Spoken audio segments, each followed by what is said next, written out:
बहुत साल पहले था एक गांव अरमोड़ नामक। यहाँ पर रहता था एक बुजुर्ग आदमी अंजैया अपनी पोती शिरीषा के साथ। पूरे गांव में इन दोनों का और कोई रिश्तेदार नहीं था। अंजैया एक वॉचमैन की नौकरी करता था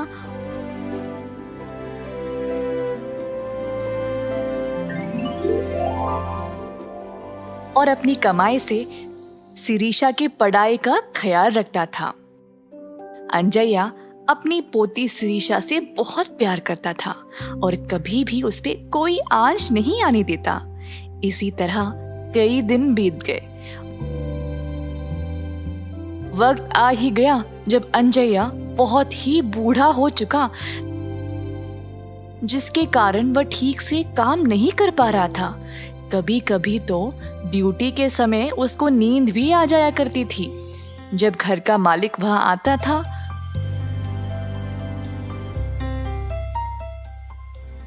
तो उसको सोते हुए पाता था।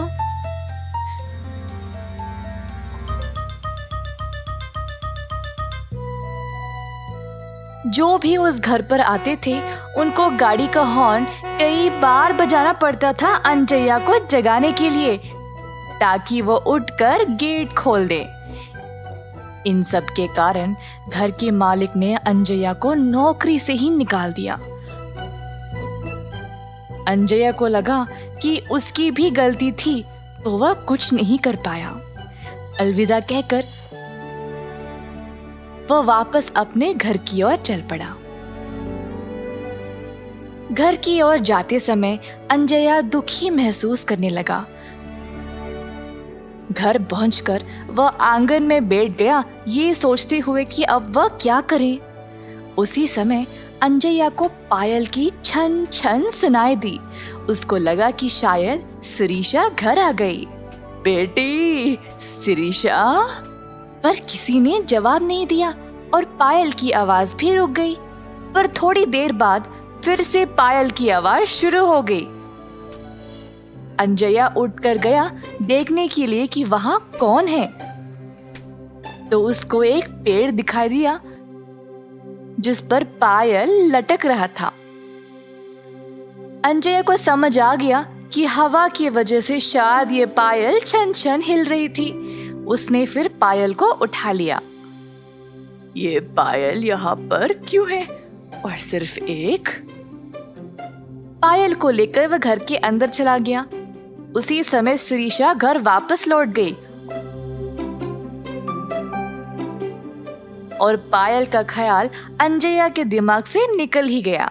अंजैया शिरीषा के लिए भोजन पकाने में लग गया। शिरीषा ने देखा कि उसके दादाजी बहुत परेशान लग रहे थे। दादू, आप इतने परेशान क्यों हो? अरे कुछ नहीं बेटी, जब मेरे पास तुम हो तो मुझे किस बात की परेशानी, बताओ। नहीं, आप मुझे सच सच बोलिए कि क्या बात है।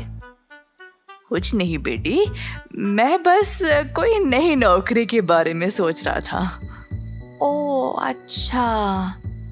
अब अगर तुम जल्दी से खाकर सो जाओगी तो सुबह तुम्हारे लिए खास तोहफा तैयार रहेगा। सच में? तोहफा क्या है दादू, बोलिए ना अभी।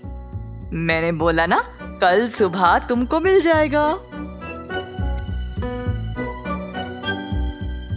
शिरीषा को सुलाने के बाद अंजैया ने देखना चाहा कि पायल उसके पैरों पर कैसे लगेगी। उसने शिरीषा को पायल पहनाया और ऐसे ही फिर से सोच में डूब गया। बुढ़ापे की वजह से मैं कोई काम नहीं कर पा रहा हूँ। क्या मैं शिरीषा का ख्याल रख पाऊंगा? अगर भगवान मुझसे कुछ भी मांगने को बोलेंगे तो काश मैं इतना बलवान बन जाता कि मैं अपनी पोती के लिए पहाड़ों को भी उठा सकूं। अचानक से शिरीषा के पैर में जो पायल था चमकने लगा और पूरे कमरे में सुनहरी रंग की रोशनी फैल गई। जब रोशनी खत्म होने को आई तब अंजैया ने देखा कि उसका शरीर पूरा बदल गया। उसके हाथ पैर और पूरा शरीर हट्टा खट्टा और तंदुरुस्त बन गया। अंजया को यकीन ही नहीं हुआ कि ये कैसे हुआ। इस पायल में से जो रोशनी आई उसी की वजह से मैं ऐसा बन गया हूँ, नहीं तो इस उम्र में मेरा इतना मजबूत शरीर हो ही नहीं सकता। मैं आराम से बैठ और खड़े हो पा रहा हूँ। ऐसा लग रहा है कि अब मैं कुछ भी कर सकता हूँ। ये सब इस जादुई पायल की वजह से है। पर अगर शिरीषा मुझे पूछेगी मेरे शरीर के बारे में तो मैं उसे क्या जवाब दूंगा? अंजया ने बहुत देर तक सोचा और फिर सो गया। अगले दिन जब शिरीषा अपनी नींद से जागी तो उसने देखा कि घर पर सारी चीजें अच्छे से सजा दी गई थी और खाने की बड़ी अच्छी सुगंध आ रही थी।